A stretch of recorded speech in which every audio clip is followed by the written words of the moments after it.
بسم الله الرحمن الرحيم. أهلا بيكم. أخبار نادي الزمالك: انهيار ألعاب الصالات للموسم الثالث على التوالي.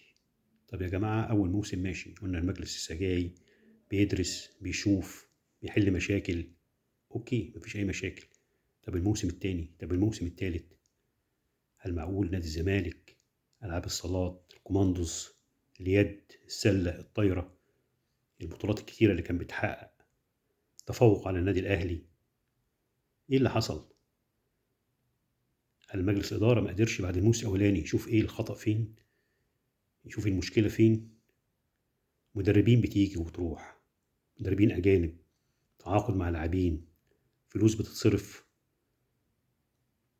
كابتن هشام نصر كادر إداري اللي فشل في إن هو يعيد ألعاب الصالات لمكانتها. أنا سمعت له تصريح في الراديو بيقول فيه إن هو من مسك اتحاد اليد كان جميع المنتخبات منهارة، وقدر إن هو في سنتين إن هو يعيدهم على منصات التتويج، ومنتخب الناشئين يفوز ببطولة العالم، والشباب مش عارف يفوز بإيه، والمنتخب الكبير يبقى يبقى السابع على مستوى العالم. طب والزمالك بيبقى عندنا كابتن هشام نصر كان رئيس اتحاد اليد، واليد بينهار باللعيبة اللي موجودة، اللعيبة العواجيز، اللعيبة اللي خلصت، اللعيبة اللي المفروض تمشي. طب انت ما بتجددش ليه دماء الفريق؟ طب انت بتجامل ليه على حساب النادي؟ لابد أن يتم محاسبة المسؤول عن انهيار ألعاب الصالات. معقول يا جماعة ده النهاردة أخسر بطولتين؟ حتى البنات اللي هم كان فيهم الروح وفيهم الرمق وقدروا إن هم يفوزوا ببطولات في عهد المجلس الحالي انهاروا. مفيش. النهاردة بتتغلب من الأهلي 3-0 في الطايرة، النهاردة بتطلع من دور نصف النهائي في السلة قدام الاتحاد. المشكلة إن أنت بتتقدم، يعني حتى في ماتش السلة بتتقدم وفي الآخر بتضيع.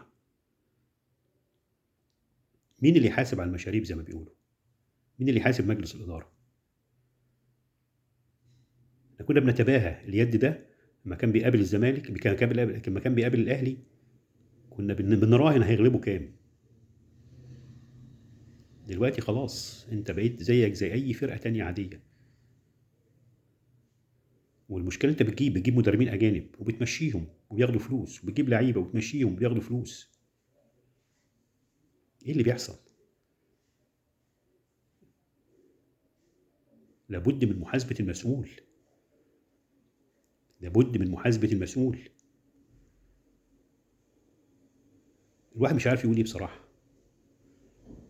بتطلع صفر 3 سنين، صفر من عدد بطولتين ولا حاجه للسيدات، يبقى في كارثه. كارثه. كارثه في العاب الصالات.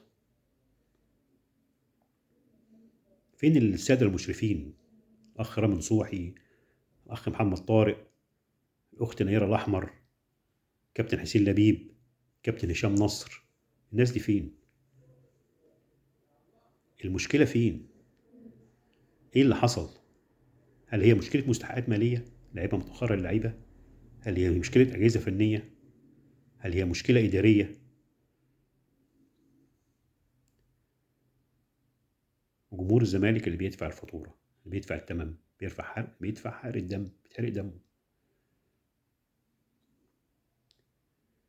يعني الانهيار ده سببه ايه؟ عايزين نعرف. لازم محاسب مجلس اداره نادي الزمالك على هذا الانهيار، وربنا يستر. مفيش قدامنا غير كرة القدم.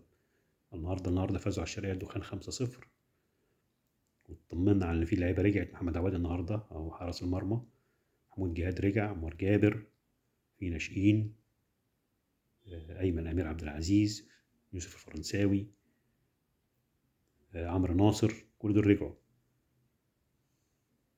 اتمنى بقى كرة القدم هي الامل الوحيد. الامل الوحيد ان انت تعمل حاجه. الامل الوحيد انك تفوز ببطوله الدوري، تفوز ببطوله الكونفدراليه. لكن العاب الصالات، لا حول ولا قوه الا بالله. حقيقي الواحد حزين جدا جدا اللي بيحصل لفرق الزمالك، خصوصا فريق اليد اللي ما حققش أي بطولة في عهد المجلس الحالي، لم يحقق ولا بطولة واحدة. كان الله في عون جماهير الزمالك.